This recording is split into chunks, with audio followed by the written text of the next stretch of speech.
Compliance is a profession where people work tirelessly to make the world a better place. And there are hundreds of amazing and inspiring women who have helped the field develop into what it is today. Great Women in Compliance is part of the Compliance Podcast Network, so join Mary, Shirley, and Lisa Fine as they talk with women in compliance who are making a difference. Welcome to the Great Women in Compliance podcast on the Compliance Podcast Network with Lisa Fine and Mary Shirley. I'm Mary Shirley, and today I'm pleased to introduce today's guest, Colleen Dorsey. Welcome, Colleen. Please tell us about yourself. Thank you so much, Mary. I'm thrilled to be a part of your podcast. I am the Director of Organizational Ethics and Compliance at the University of St. Thomas School of Law in downtown Minneapolis, Minnesota.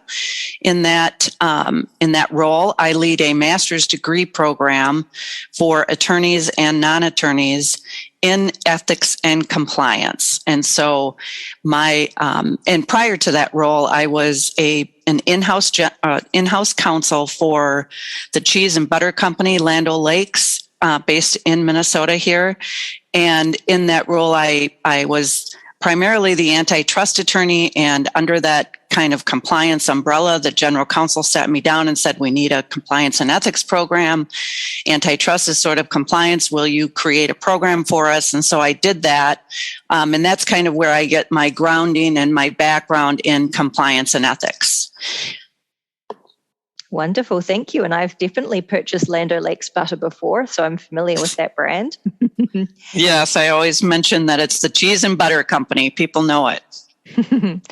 You were instrumental in the introduction of an organizational ethics and compliance graduate degree program being introduced at the University of St. Thomas School of Law. How did this come about?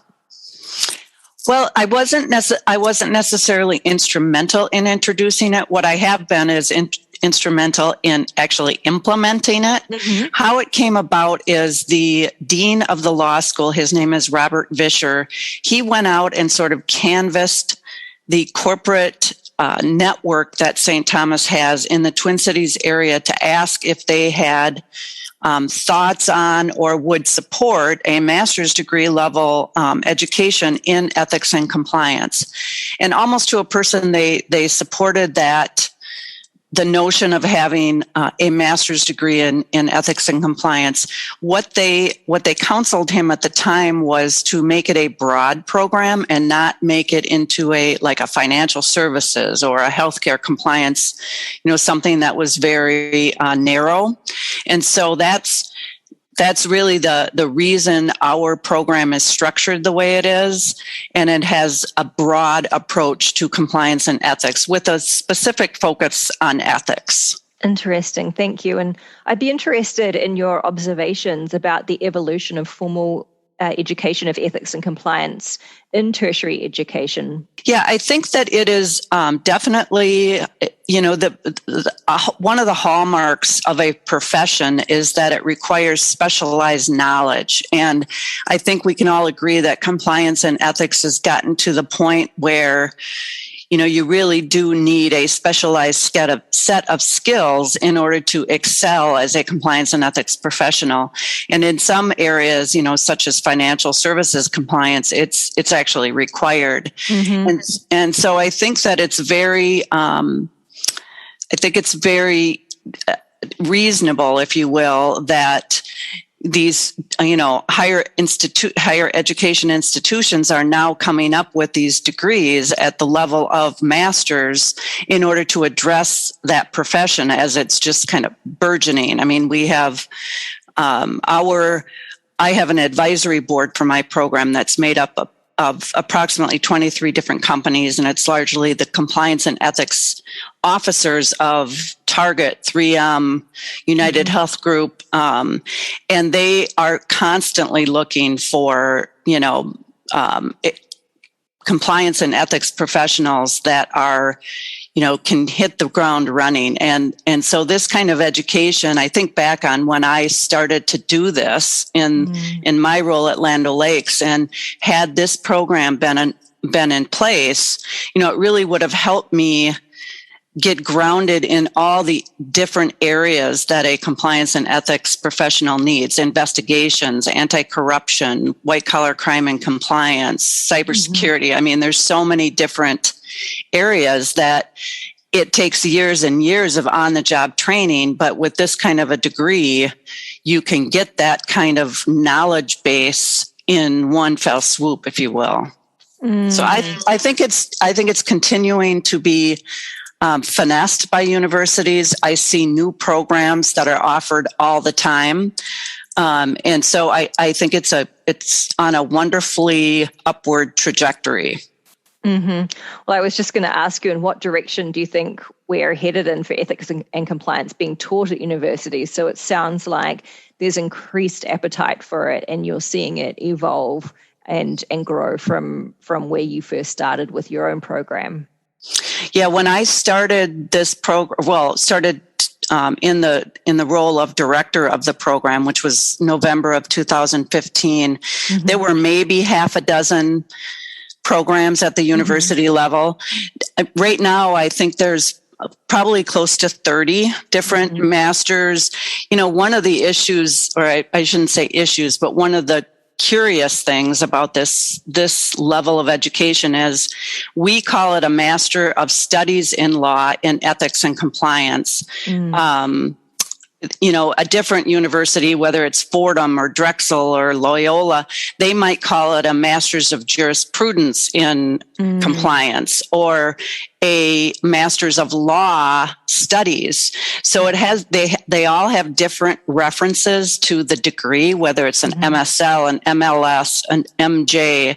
And unlike an MBA, which is sort of universally known, I think that's, to the extent the degree hasn't gotten more attention, I think that's one of the reasons why. I guess that's my point in bringing this up, is that I think it really needs a common name, which we did start a consortium of universities where we're going to try to tackle this amongst other issues to ensure that at that higher education university level that we're doing everything we can to promote the profession, promote the education, and really grow it. Do you have a personal preference for what that name would be if you were the one that got to decide? Well, I think a master's in the name, Masters of Studies in Law or Masters of Law Studies, MLS or MSL makes sense to me. But of course, you know, every university has its own thoughts on that, which is probably why it hasn't gotten to a common name already. But, you know, it really is, I think it's something that's probably important to the degree and to the profession as a whole, because then it will be kind of universally recognized as the gold standard, right? And education in this space. And would you want the words ethics and compliance to appear? Well, you know, that's an interesting question, because ethics was purposefully put before compliance with respect to St. Thomas's program. It was very well thought out, and because of St. Thomas's background and kind of firmness in the ethics space, we have one of the biggest ethics faculties in the United States, and that was a kind of a something that was very important to the university. But we are one of the only ones that has ethics sort of as its, you know, in the name and as a focus. So I don't think that ethics and compliance, or compliance and ethics, is necessarily what you choose to call it is necessarily the issue. It's really just, you know, MSL or Master of Studies in Law in Financial Compliance, or Master of Studies in Law in Healthcare Compliance, whatever the university that's running the degree chooses to call it, as long as that, you know, that first Master's of is uniform, I think that will help all of us. You see what I'm saying? Yeah, that does make sense. And so, changing gears a little bit here, you also have a strong interest in artificial intelligence and machine learning. Let's go back to basics for a moment and level set on what these terms mean, specifically in relation to the compliance practitioner. So I'll ask you to share with us your artificial intelligence and machine learning 101 explanation, please. Sure. So artificial intelligence has actually been around for a really long time, probably dating back to the 1930s when Alan Turing was thought to be the creator of AI. He was the guy that was played by Benedict Cumberbatch in the Imitation Game, who broke the Enigma code in World War II, which is thought to have ended the war several years early. So, artificial intelligence has been around for a long time. And I think the reason why it's become such a buzzword recently is because of the massive amounts of data that we are now have accumulated over years, and that we can now get to in a much more economical way because of the computer power and the cloud. And then we've also got just much more sophisticated and breakthrough algorithms and tools and frameworks. And so that's why I think artificial intelligence itself has been just so much more prevalent in what we read and what we hear about today. So, when you think about when I actually started getting interested in artificial intelligence, I wanted to learn what an algorithm was, because everybody talks about these algorithms. And so I looked up what an algorithm was, which is, algorithms are not code.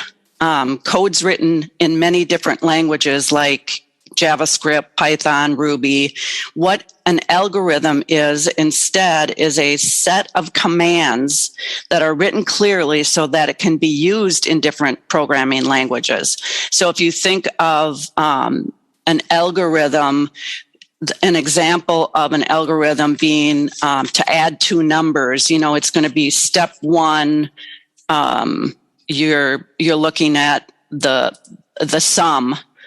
And then step two, it's just step by step. It's telling the computer exactly what to do. And the way that it's telling the computer exactly what to do depends on the language of the code that they're using to build the algorithm.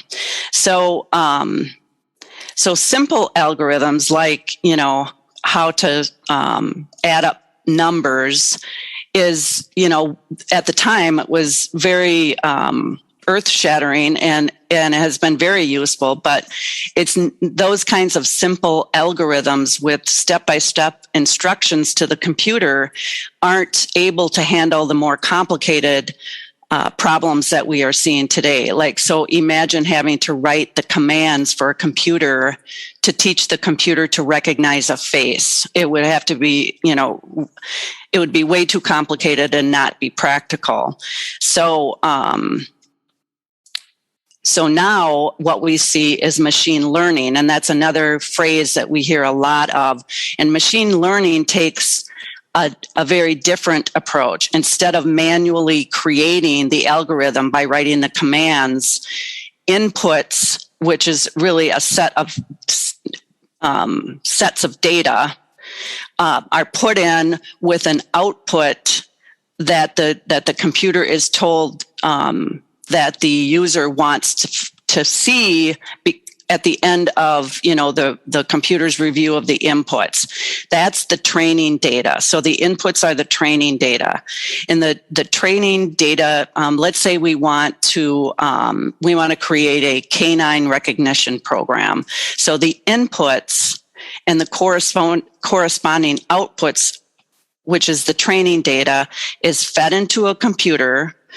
The training data creates the algorithm that matches the inputs to the outputs. So in other words, the developer doesn't have to create the algorithm. The machine learning, the computer does it on its own after having been given the output and then the input, if that makes sense. So with the results of that training data, then we have a model.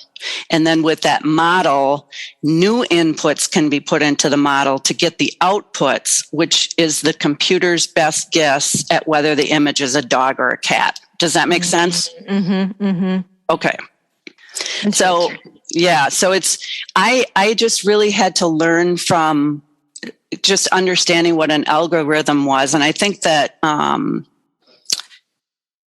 further understand how advanced it's become, I also really wanted to understand what a linear algorithm was. So a linear algorithm is when, it's the most basic type of searching algorithm.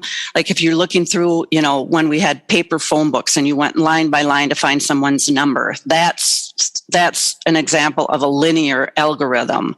Developers now are using much, much more sophisticated algorithms that actually mimic the human brain. And those are called artificial neural networks.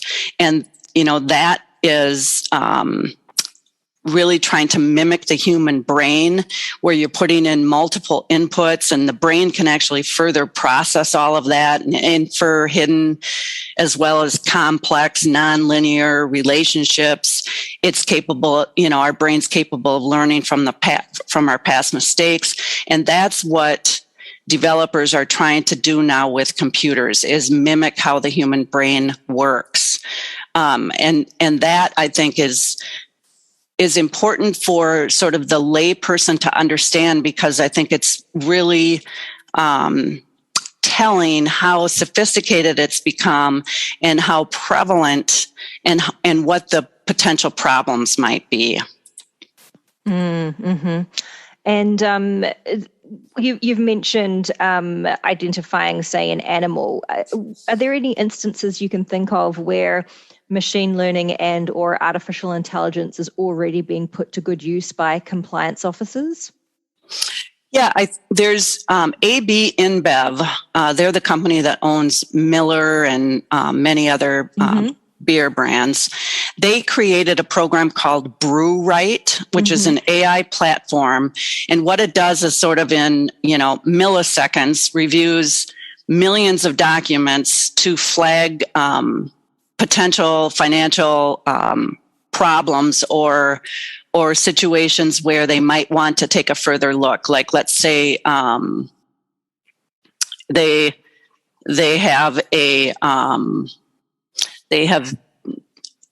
centralized data, and they run the algorithm on their information, and they might want to understand whether there's political connections of a specific vendor and whether the relationship could raise bribery or other ethical concerns.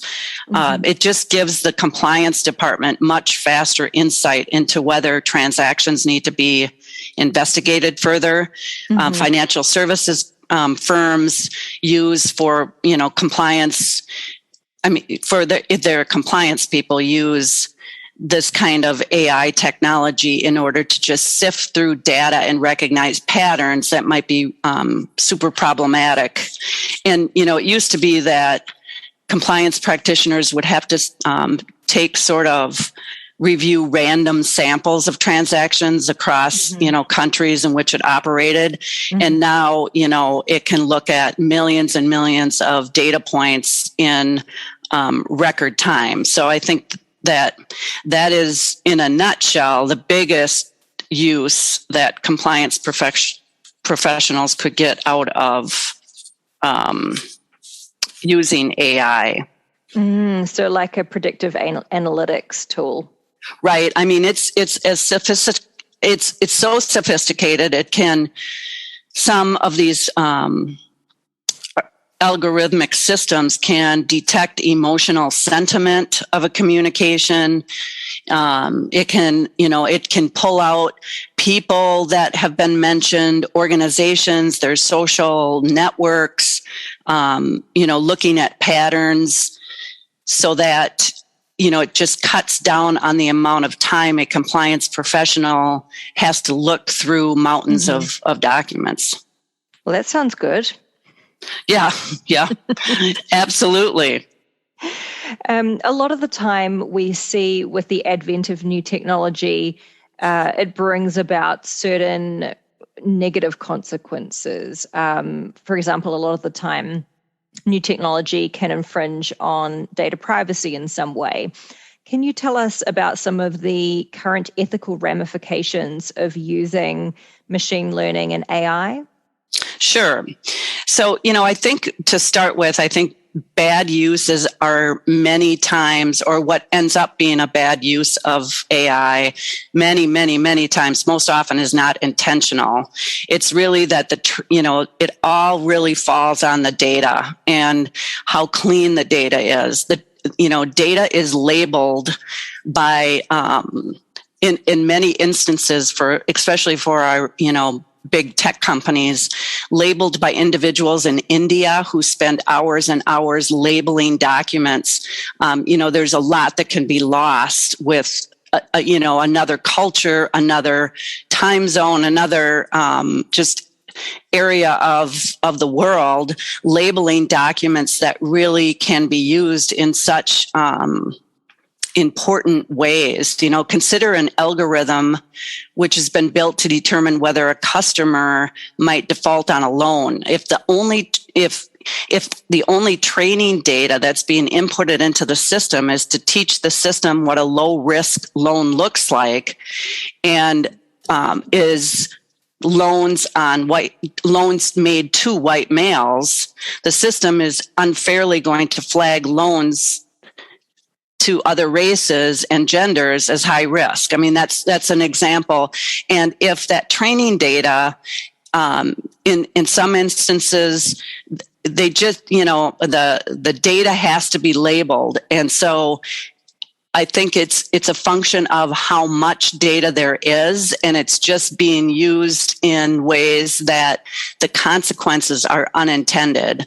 How about when you look at data and data that's put into a system on who is the better hire? If the training data being inputted to teach the system what a good hire looks like, again, only consists of the resumes of men, the system will spit out resumes of women as not being a good fit. So these are kind of illustrations of basic bias issues that we've seen. So the training data and how it's labeled is really, really important.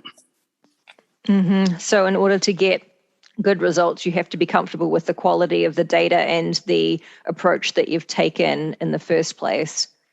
Right. And there's a lot of journal articles. There's a lot of research that has been done and published out there by Timnit Gebru, who is the scientist that was laid off by Google, and it caused a huge uproar.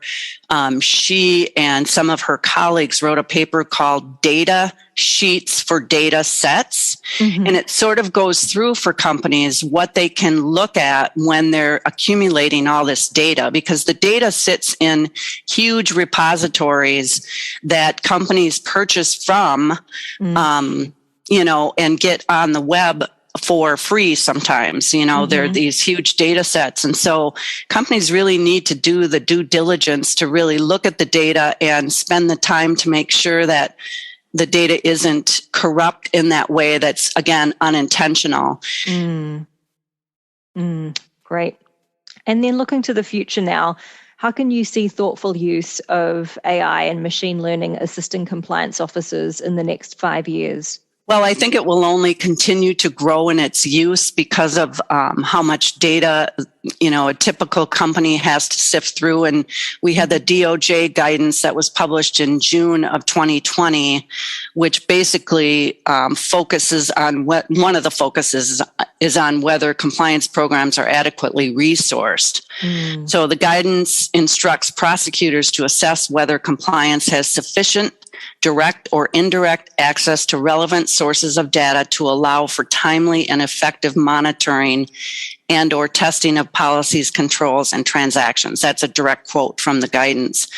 And, given how many emails, given the proliferation of communication platforms like Zoom and Teams and all the millions and millions of users. That's just those are just a couple examples of how much data there is out there. I think that the compliance professional is really going to have to get their heads around how artificial intelligence and machine learning systems can help them do their jobs better and predict these patterns and, in order to, comply with the guidance by the Department of Justice, but also just to sleep at night, right? Moving on to some personal and professional development now, Colleen.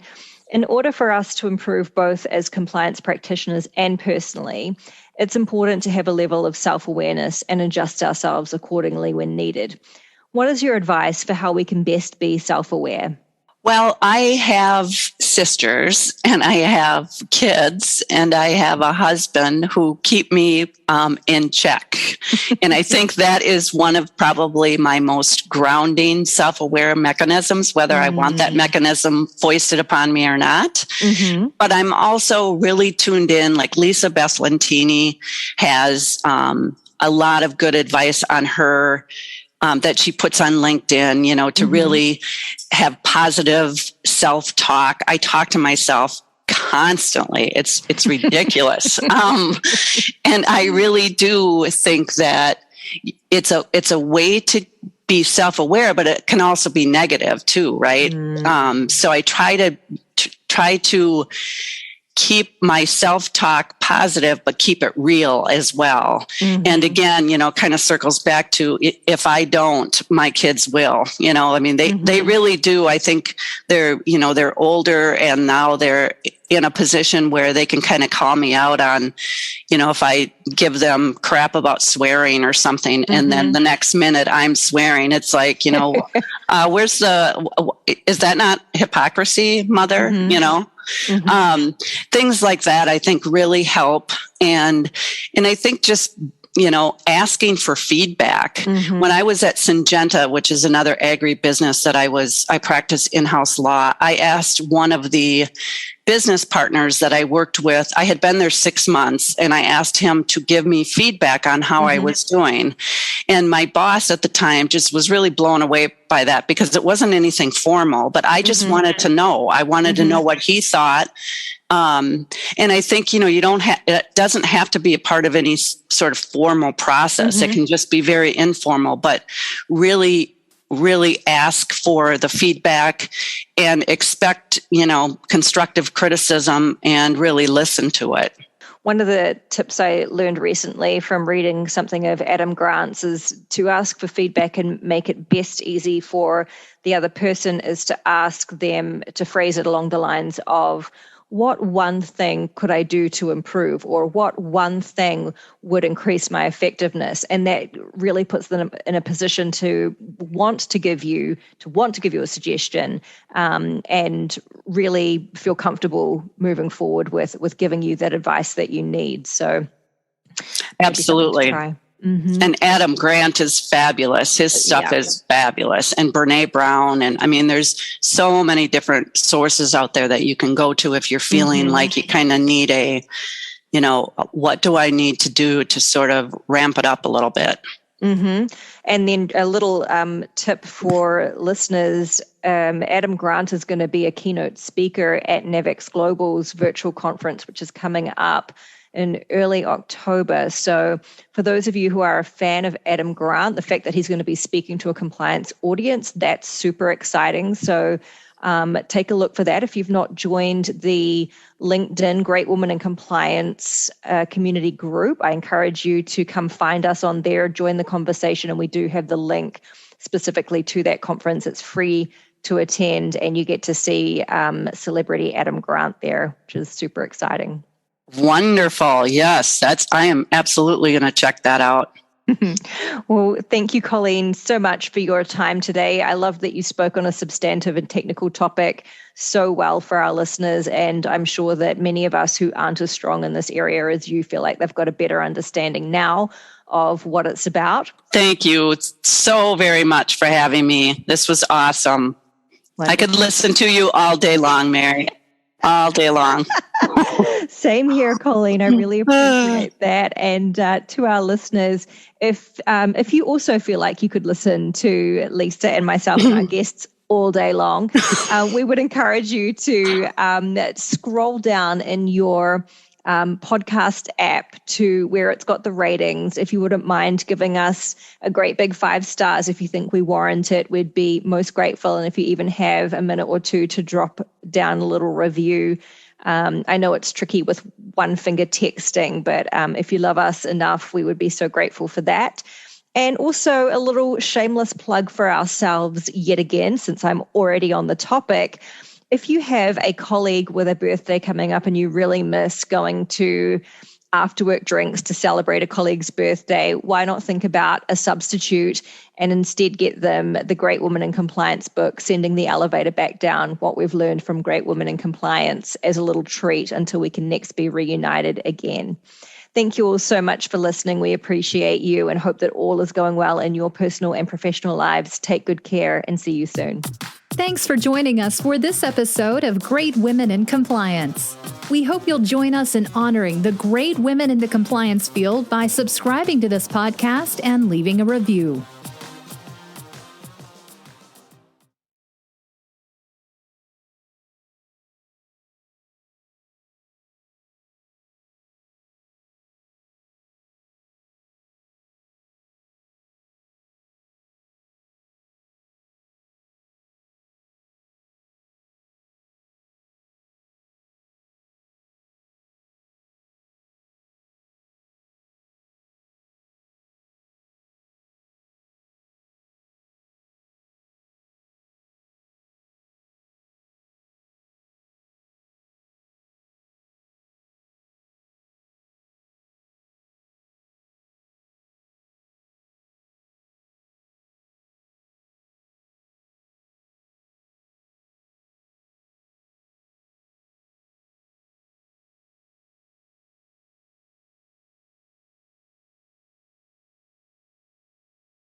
Thanks for joining us for this episode of Great Women in Compliance. We hope you'll join us in honoring the great women in the compliance field by subscribing to this podcast and leaving a review.